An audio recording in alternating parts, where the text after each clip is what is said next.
Good afternoon, everyone. This is Toni from Her Homestead Skills. Well, it's actually pretty much good evening. It is Wednesday evening, and we've been out for the day, Mark and I.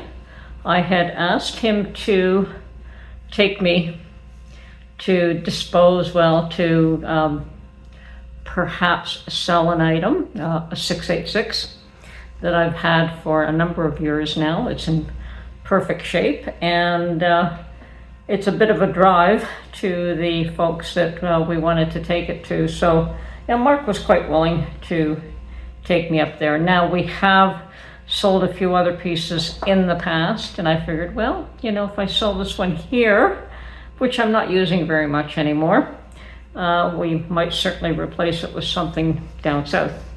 So was offered a pretty good price for it. It is on consignment, but gentlemen seemed to think that I had dropped it off at a very good time, and we'll see what happens. I'm in no hurry anyway, so it's just that it was sitting here, locked up, unused for probably the last 3 to 4 years now. So if I can trade it in for something that I will use, that's pretty awesome.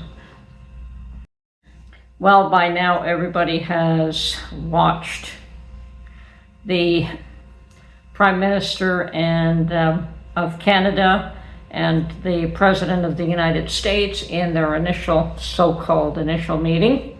And depending on who you listen to and what side you're on, everyone's claiming that the meeting is a victory or a bust. And each one is saying that the other side got hurt and their side won. As far as I'm concerned, there's a lot more going on in that meeting that behind the scenes that may come to light. It appears it is. What is very obvious from the clips that I have seen on television is that those two know each other, and they've known each other for a while. And it was a meeting of, if not good friends, definitely acquaintances, and somebody that they've spoken to each other before. They have a pretty good feel for who the other individual is. And even Trump admitted that he did what he could to help Carney win, which is too bad. So my gut feeling is that there's an agenda that most of us are not aware of. I mean, we can only guess at what their underlying agenda is, but it's not what is being presented to the people. So that's me. I may have a bit of a suspicious nature, and I probably do.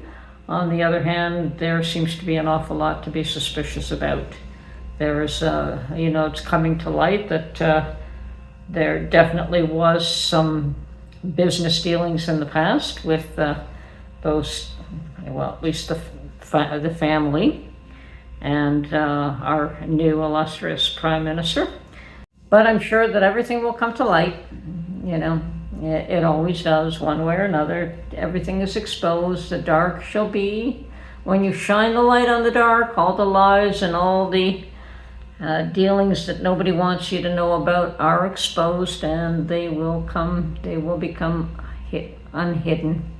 So I don't think that people can get away with too much these days. There's just so much, what with everyone walking around with a camera in their phone, and everyone being so willing to communicate on the internet.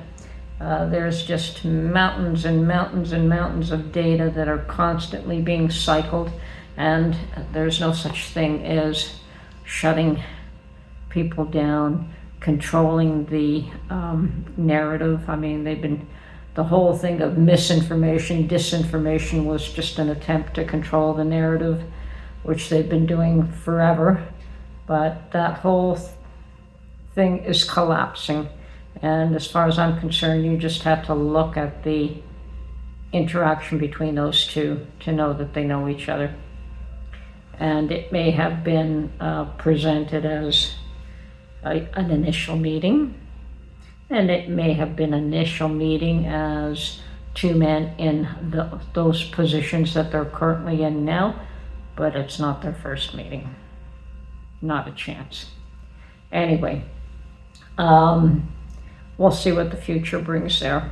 On top of that, I am just trying very much to focus on what we have to do down south, and I have decided that I'm going to start another YouTube channel, and I don't have anything to film it now, but when we do go down south, I'll probably be putting all this information from the US onto a distinct and separate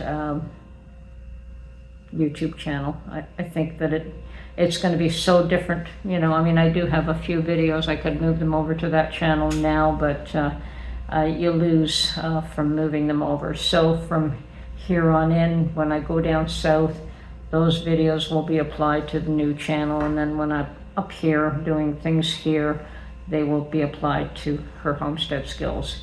And the new one will be like something like our Alabama Homestead, something like in that nature.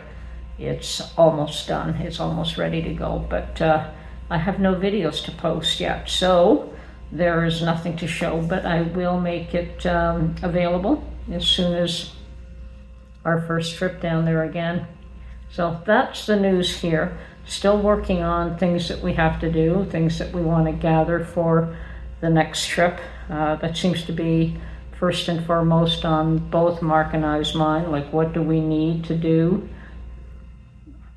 initially, and how much time could we spend down there? Like, should we make it a quick trip this time, or should we, you know, depends on what you want to do. Certainly we want to spend the cold winter months there, so we have to account for that. And although there is a bill out to give people such as Mark and I the ability to stay there 240 days rather than 180, that bill was first introduced in 2023 and it went nowhere. It died. So it's been reintroduced, just the end of April, and it could go through fairly quickly and become law, or it could die. It could take another year, or it can just fall by the wayside a second time. So it's hard to say, although they are promoting it as a means to boost tourism again because of the lack of Canadians going down south at this time. At least they're saying there's a huge percentage of people that are no longer traveling, and they want to try to boost that again. I, for one, am not letting the politics interfere with my travels down south. I mean, we don't travel a lot, Mark and I. We've been here forever. I think all the travels that we've done in the last 10 years have been down south, and we will probably continue. Well, now that we have a home there, that is where we're going to go. And there's so much work for us to do there that I think any time that we spend there will never be enough time. So it's all good. It's all good. I mean, we knew what we were getting into when we bought the place. So Mark is out this evening. We've had our dinner. Like, we came back from our travels from dropping off my item, and had dinner, and then he's off again. So I've got a few minutes quietly here to post a video. Sometimes it's difficult with him around. As I say, Mark is at a meeting tonight with people in order to strategize going forward, but I think he's just as happy to go down south and avoid all of that anyway, and focus on other things.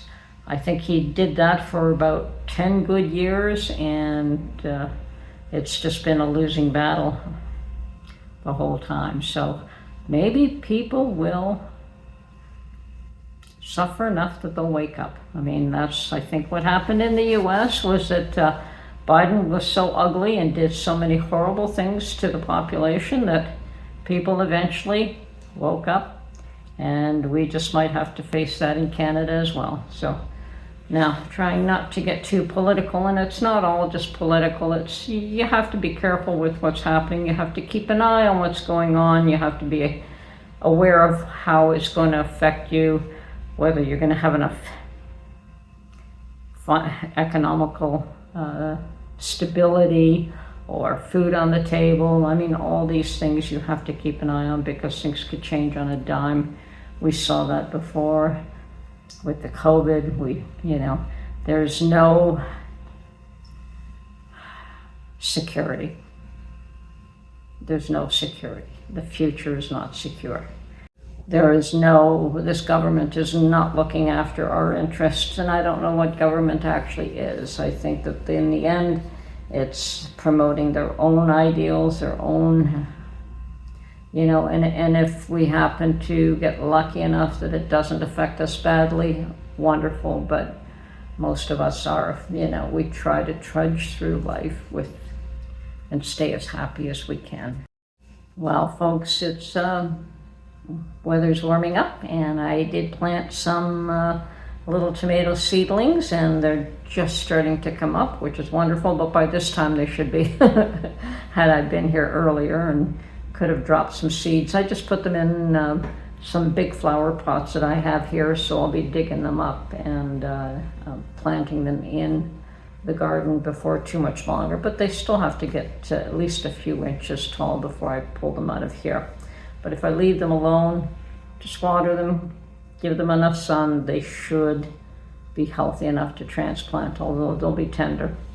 Anyway, that's it for now. I think most of my garden will be, I'll be buying plants more than anything else, but these little tomato seedlings, they're my grape tomatoes that I plant every year, and I wanted to be able to put those in the ground as well. Other than that, I'm sure I can get peppers and I can get a few other things, and all my herbs are doing great, and I should stop by the garden tomorrow to see if I have more asparagus, which I probably do. Those things, they just shoot up real quick and then they're gone, so now's the time to thoroughly enjoy those. So yes, it's probably tomorrow will be my day to go to the garden and see what I have to do there to prepare. I'd also like to plant a whole bunch of beans this year. I never did get the garlic in the ground last year, but if I get to my southern homestead, I should be able to plant garlic in the fall there, because I should be there in the fall for sure, and hopefully by next year I'll have fresh garlic there. So yeah, it's one of those juggling what can you grow where and where are you going to be when, and I mean all that stuff has got to be, do the best we can. That's it. Anyway, this is Toni from Her Homestead Skills, a little bit of just what's going on here. Weather's getting warmer. Things should improve from here on in. Anyway, everyone have a great day. Talk to you soon.